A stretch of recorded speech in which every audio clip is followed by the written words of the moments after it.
As a merchant, we innovate. And through these kind of innovative projects and work we do, we are able to bring the whole coffee supply chain forward. It's important for coffee to keep evolving over time. This was Nicolas Tamari, CEO of Sucafina and president of the SCTA, the Swiss Coffee Trade Association. Welcome to the Coffee Chronicles, the podcast series in which Deloitte explores the trends, innovations, and personalities of the coffee industry. I'm Daniel Laude, and today I have the pleasure of speaking to Nicolas Tamari. He has been at the helm of one of the world's leading coffee trading and roasting companies, Sucafina, for 35 years now. With his extensive experience, he's an ideal expert to break down the basics of coffee trading. In this episode, Nicolas explains the value trading houses bring to the coffee supply chain, why he sees himself as a merchant rather than a trader, and how coffee merchants can tackle the current challenges in the market. Enjoy our conversation. Nicolas, thank you very much for taking the time today and being on the podcast. Let me welcome you to the Coffee Chronicles. You're welcome, Daniel. Pleasure to be here. And thanks for doing these podcasts. I've read a lot about you before as a preparation for this podcast episode. And one of the statements that I really liked that you said in the past was, to make a good cup of coffee, you need a blend of different origins, a blend of different origin countries. Having said that, if you had to choose just one, which would be your favorite coffee origin country and why? You start with the most difficult questions, Daniel. This is like asking, who do I prefer from my three children? And that's not possible to pick one. But to reply specifically to your question, it all depends how you drink your coffee. If you drink your Yes. coffee hot or cold, this is a first difference. If you add milk and or sugar, it's another difference. I like a lot African coffees. I think Africa produces some of the world's best coffees. But if you force me to pick only one origin, I would go to Papua New Guinea, PNG. And at Sucafina, we have what we call the originals. And we have an original from PNG, which is called Lamari, Lamari, which is the name of a river in PNG. And I think it's, for me, my favorite single origin in the whole world. Yeah, we can, as you said yourself, we can philosophize about the coffee origins all day long. But today I've invited you to talk about a different topic, about coffee trading, to understand better the business model of coffee trading. And then later we will talk about what the current state of the coffee market, coffee industry means for coffee trading, a coffee trader such as you. But let's start really at the core, at the basics. If we want to understand coffee trading or what a coffee trading house does, it's essential to first comprehend the whole supply chain of coffee. Can you just give us a little glimpse of what kind of stakeholders are usually involved between a farmer who grows green coffee all the way until the other end of the spectrum to the end consumer who enjoys his or her cup in the morning?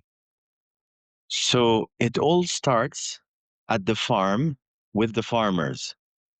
Without coffee farmers, none of us would have a job. And I think this is very important to make sure that I wouldn't have a job without a coffee farmer, and you wouldn't have a cup of coffee in the morning.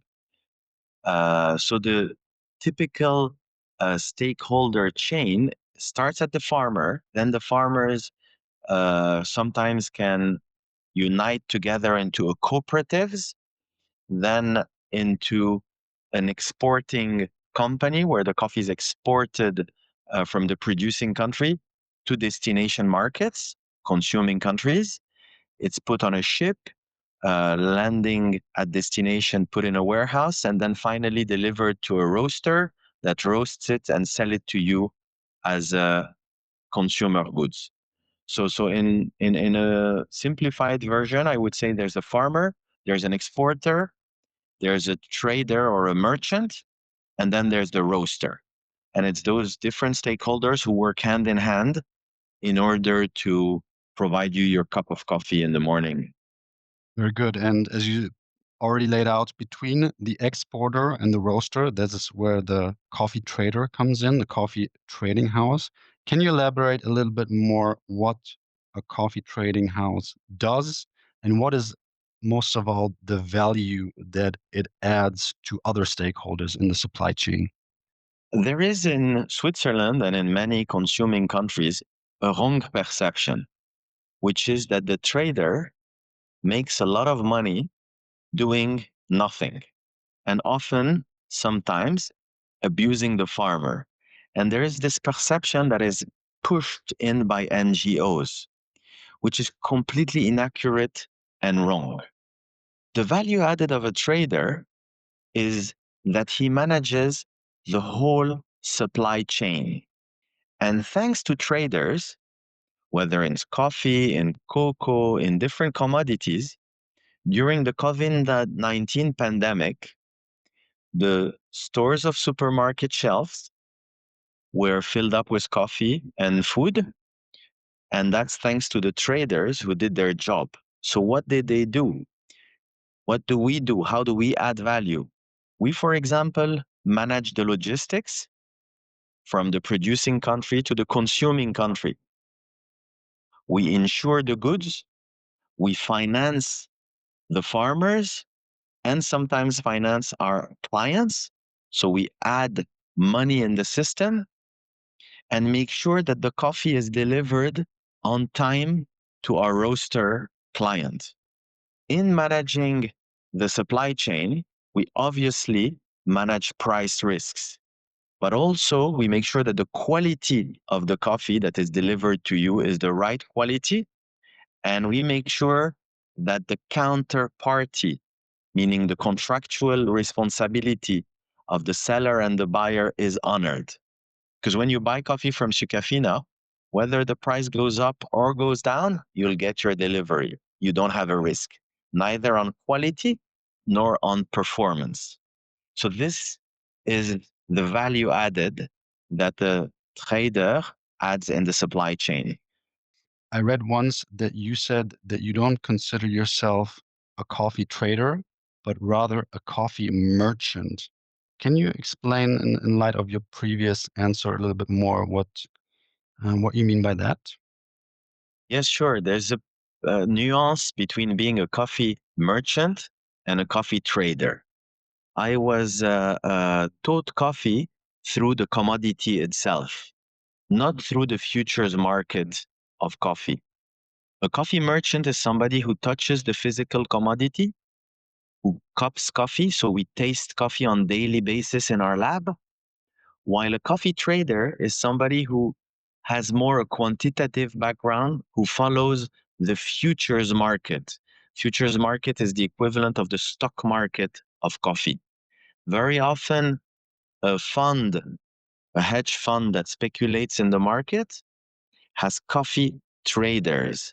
They very seldomly has coffee merchants because they don't touch and feel the coffee that they buy and sell. We have factories where the coffee is processed in producing countries, labs where coffee is being tested, and a coffee merchant, in my view, is the link between a farmer and a roaster. In French, you say le trait d'union. I want to take another example as what a coffee merchant does, which is direct trade. So, for example, in Sucafina, we have a company called Sustainable Harvest that's based in the US and that operates across the world. And Sustainable Harvest links producers with coffee roasters in an open book calculation where we openly say we bought the coffee at 100, it costs us 5 to move it from the producing country to the roaster. We're going to make a margin of 3, so the final price is 108.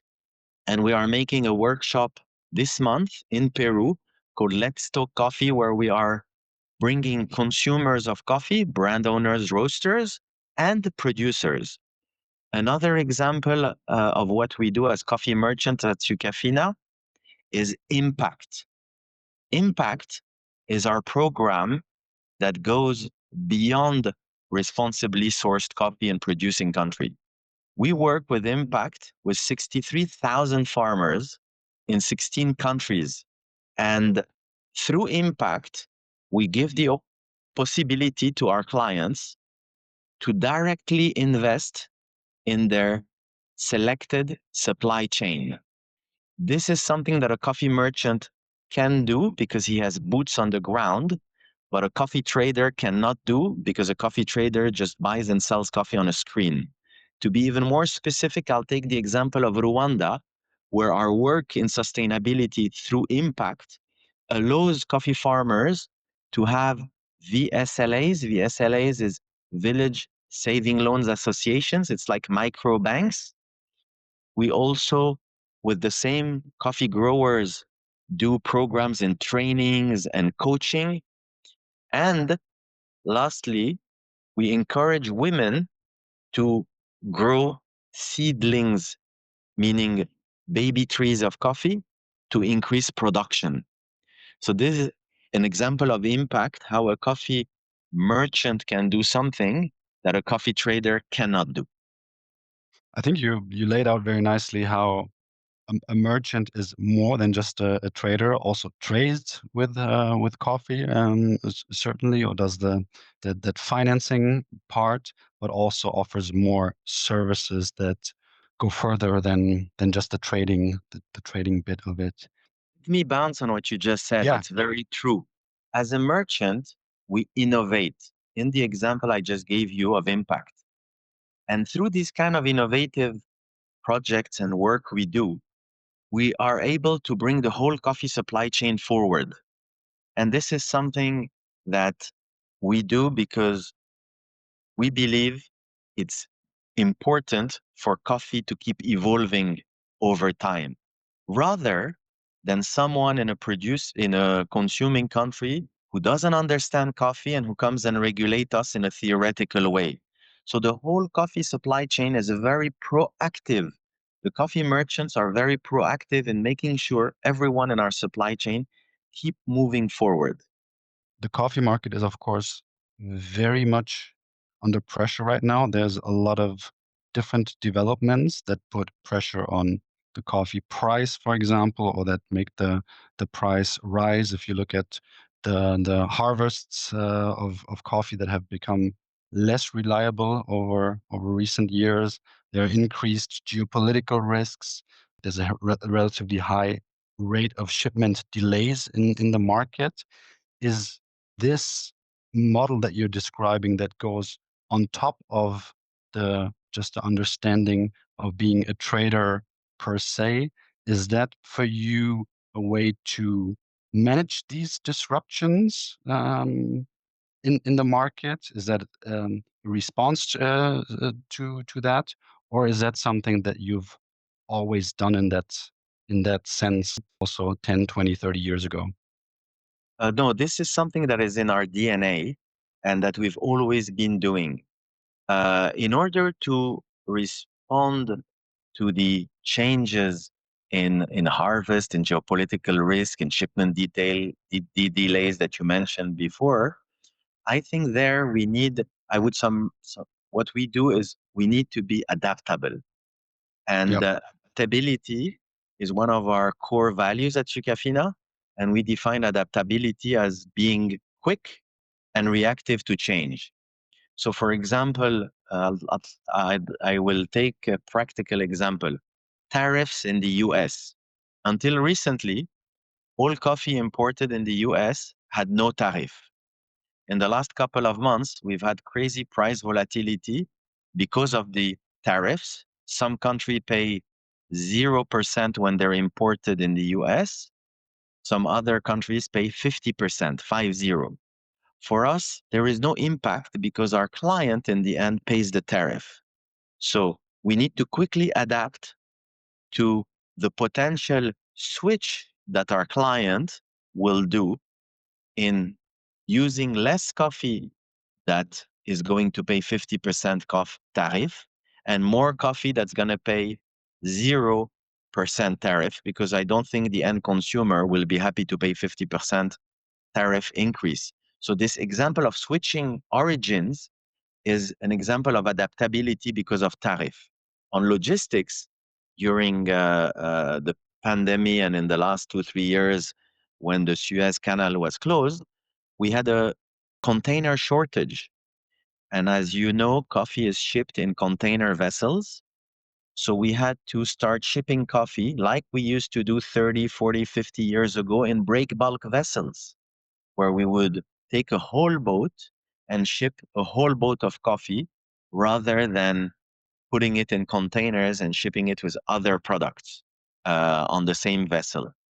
Another example of adaptability is weather. At Sucafina, we have a colleague. His name is Greg. He's our meteorologist. And Greg follows on a daily basis rain patterns, quantity of rain in producing countries, what the temperature, because as you know, in summer, European summertime, there's a risk of frost in Brazil. A frost is when the temperature goes to 0 degrees centigrade or below. The coffee tree has a risk to freeze, and the production of the following year is reduced. So we follow closely temperature and obviously heat, because in the last 2 years, we've seen that abnormally high heat also has an impact on production. So in order to mitigate these things, we need to adapt to the changes. Can you lay out one example? Because I find it very interesting with the harvests that are less reliable, that are maybe also falling short altogether in one origin country. Can you give an example, maybe a switch or another way to then still serve your customers if something out of the blue happens like this, as it happened, I think, last year or the year before in Brazil? Sure. So if for a weather event, the production in a country is materially reduced and there's just not enough coffee, we need to be creative in proposing different qualities where the roaster can substitute the missing origin with other origins. We can do that through blending different types of coffees or blending different types of origins. That was your initial question when you told me a good cup of coffee is made out of blends. And yes, I think usually it's a blend. So having this flexibility allows the consumer in the end to have a cup of coffee throughout the year of good quality at an affordable price. So the blend aspect in the end is not only a flavor aspect, but also a logistical or a business related aspect, if I understand that correctly. That's correct. It's like a wine made out of different types of grapes, and it's not always exactly the same percentage. It depends on what Mother Earth has given us, and we need to adapt and make sure that we can keep similar taste profile. Another thing that you alluded to, which I found very interesting, are the current geopolitical developments around the tariffs. Can you explain how that in the end, as you said, it doesn't really affect your own business model, but in the end, the consumer, the end customer, has to decide whether to pay this or not, or maybe consume less coffee. Where do you see this going, or what does it mean for you in the long term? So, firstly, I'm totally against tariffs. I think it doesn't make economic sense to impose tariffs, especially when a country does not produce or grow the commodity on which there is a tariff. Meaning, if coffee was grown in America or could be grown in America, then I could understand that they want to put tariffs because they want to encourage local production. But Yes. except a few bags of coffee produced in Hawaii, which are not that big, most of the coffee, 99.99% of the coffee imported in America comes from producing countries. Knowing that, as long as all countries pay the same tariff, then there's no impact. But if one country pays 0 and one country pays 50, then your cost of raw material goes up by 50% because of the tariff. And obviously, the consumer, most of the consumers will say, I'm not happy to pay 50% more because of the tariff. I'd rather consume a different origin that is much cheaper. So I think the big loser of tariff in the US will be the US customer, who will lose blend diversity unless he pays up for it. And I don't think the vast majority of consumers will pay up for blend diversity. The higher the tariffs and the more different the tariffs are between the producing countries, the less diversity in blends we will have in the USA. What you mentioned earlier also is the role of Switzerland as a leading hub for coffee trading, coffee roasting, and when it comes to coffee machines. In fact, Swiss companies handle over 50% of globally traded coffee. What is your opinion on the framework conditions in the country when we think about how do they support coffee merchants and other players in the market in the current market environment? That's a very interesting question, Daniel. First, I'm very proud to be Swiss and I love being here. And coffee is very important to Switzerland. It represents about 1% of the Swiss GDP. Switzerland exports in excess of 2.5 billion Swiss francs, which is 4 times more than cheese and 3 times more than chocolate. And Switzerland has always innovated in coffee, whether it's in instant coffee in the 1930s, 40s, where Nestle was able to, at an industrial scale in good quality, make instant coffee for the first time, or whether it was in the 1970s, where in Switzerland, because of the very high cost of labor, we invented automatic espresso machines, or in the early 1990s, where capsules, single serve, were launched. So these are examples of how coffee was always an innovative part of the Swiss industry. Yes, it hosts more than 50% of the global trade of coffee, but this is also the case in other commodities. That's mainly due to the fact that after the Second World War, there was a certain stability and an infrastructure in Switzerland, not only because of the banks, but because of the right framework. We say that in French, les conditions cadres were there.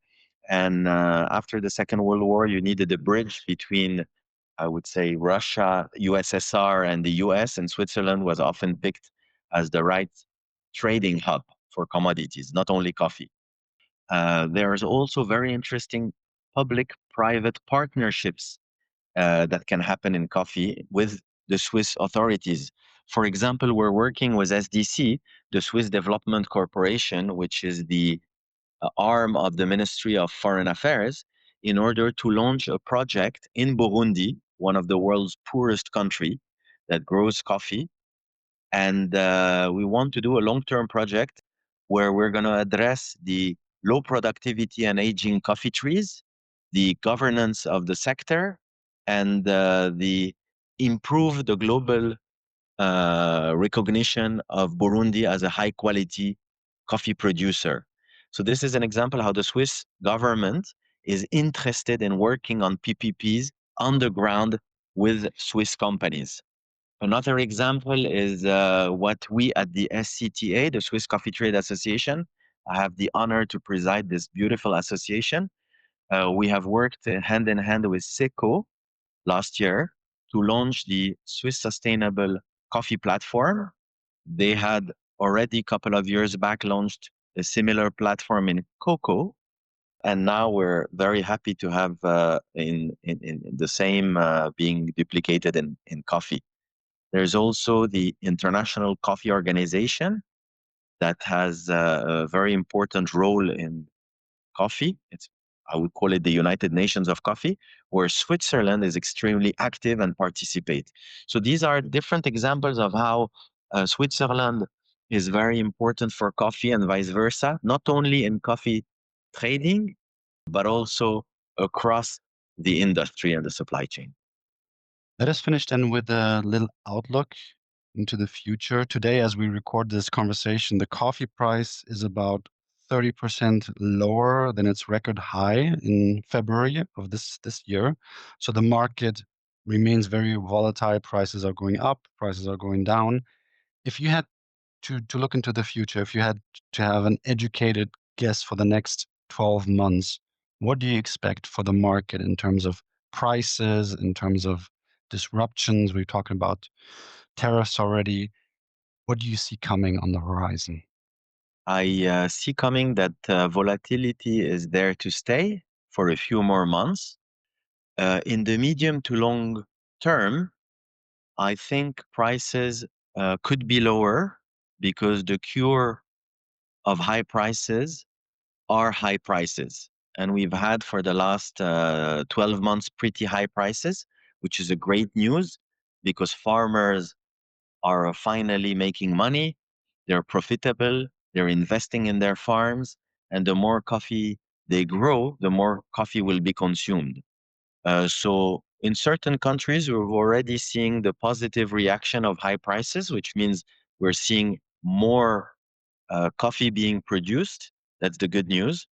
What's really important is to make sure that the work that's being done in terms of sustainability, ESG, which in parts of the world is kind of forgotten and no longer a priority on the agenda.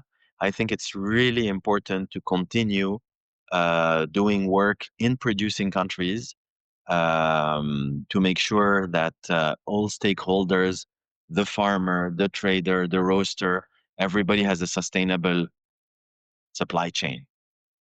Because high prices can be good for a short period of time for farmers and not good for roasters.